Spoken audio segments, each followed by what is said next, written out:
Good morning everyone. Today we will be discussing on is India ready for bullet train. I will highlight the point as the bullet train from introduction of bullet train in 1964 in Japan. There has been zero accident and zero death. So I think for India where train accidents are commonly found, bullet train can be a safe and speedy way of travel. But it comes with a lot of challenges like conservation the Yes, you are right.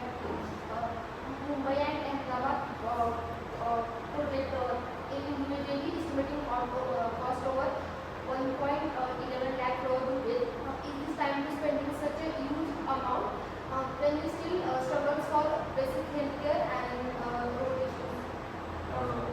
But as India is the fifth largest economic country, so hospital can boost our economic growth, which will lead to economic country. Yes, well, yes, it is right. Due to this project, many unemployed having the job with means create new jobs for the unemployment. It is a big problem for the India. But the price of the bulletin would be high. So like as affordability is a key. So in the market like India, is it convenient? I don't think it is convenient. I guess we have to spend this amount of money on our existing routes and our healthcare, our education. We still have other problems in India. I don't think this much amount of money we have to spend on this HSR thing. Yes, there is also environmental angle. Such a big infrastructure for this deforestation, migration, is also an issue. So as we want to grow in 2047, so we need bullet train for the economic development. And initial cost is high, but if we think about long-term duration benefits, that's a good point. And as per the environmental, our bullet train will reduce carbon footprints, which will lead to environmental safety. Saying that bullet train is more efficient than the motorcycle and the planes to public transport as well as the cargo transport. Yes, but I think that India is not ready for bullet trains. and also we have the Bharat Express what's called mission in the speed of 160 kilometers per hour. So we have already there and yeah. But the countries like Japan, China, and Germany and France have shown that bullet trains are a very useful mode of transportation, and they have brought the economic boost and also increased the GDP. But we have to think about the resources which we need for that bullet train and all that stuff. But I don't think so. That's good way as of now. I don't. We need to boost our education infrastructure as of now. Like if we introduce bullet trains in this period, and at this time India is a developing country. If we think about Japan, they were at a high level of development stage, and at that time, and it is also mentality of people. Yes. I want to correct you. No, no. My point is that the mentality of people Yeah. in Japan, mentality of people is like so high level, and in India, we need to consider these things. So first of all, we need to think about the literacy, and then about this other stuff like developing. Because if we develop the education infrastructure, then it will be easy for us to handle other projects like development. China, France, and Japan, all of these three countries they have a great per capita income. When they compare to India, India's per capita income is around $30 per year, which is very low.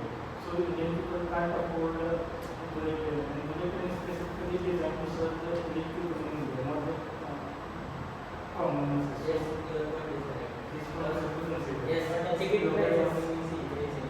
Like we have to also see, as somebody said, that carbon footprint of bullet trains is much lower than that of flights. So we can also involve existing railway system.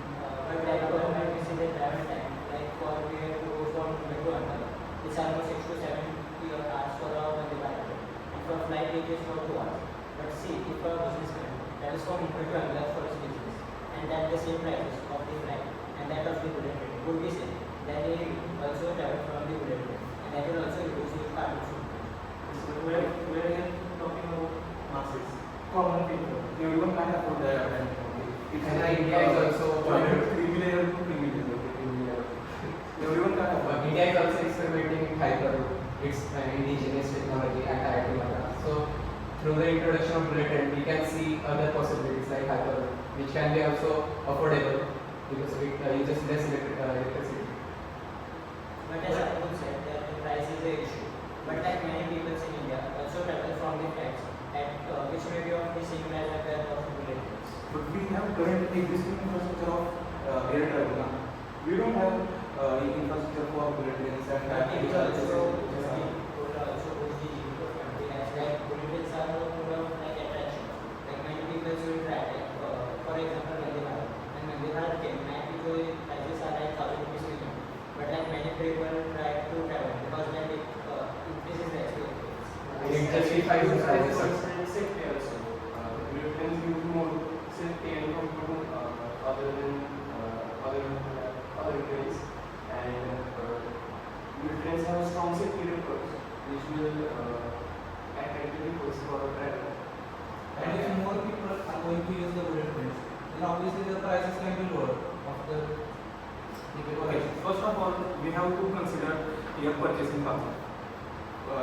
India's first bullet train project is between Mumbai to Ahmedabad. It is indicating that we are joining creamy layer to the creamy layer, okay?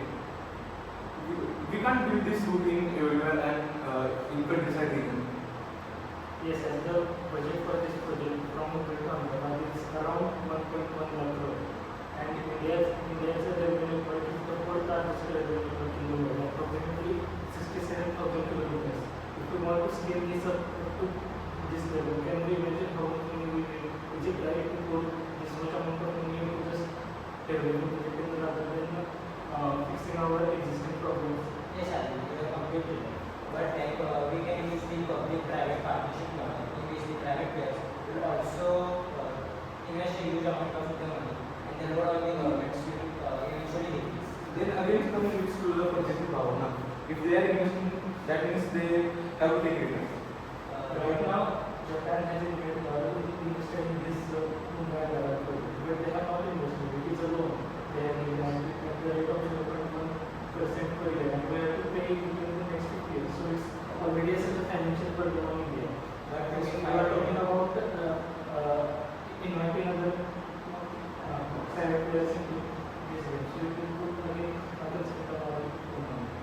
but like to become a $5 trillion economy by the year 2047, we have to like increase the mode of transportation. Then we have to increase the like the high speed connectivity between the cities, as the metro rails are very much far away. Like understand like Mumbai is a major hub and Ahmedabad is also a major hub. Then if the foreign investors start to come to India, then they have to see the connectivity issues. Okay. I have one point. If we have to make this affordable, then we can use this for cargo transportation. We can clearly see that only 6% of the revenue of Indian Railways is come from passenger services. And currently, the passenger services these are like burning money. Currently, India is making dedicated freight corridors around India, so they don't need Yes, we have that fast double alternative for But that. now I don't think that can be true. Because Why? in cargo transportation, we also need money for sending goods from one place to another place. And if you are using bullet train for cargo transportation, then the value or what's it that MRP of product will Yeah. yes. So I'm going to conclude, like after reading all of the points, I think that for this lecture we need some of the government, public-private sector study, and then the citizen politics, and we need all of these for this lecture. I think if you consider the main cities, like first what was that? I guess that project is like it. Because these are the main cities. I would like to say that they conclusion, there are many challenges for a bullet train, but as technology progresses, years and years of there are challenges, but as years come and by, we can solve these issues. As Pawan said, there are many futuristic models we can try. So that's all.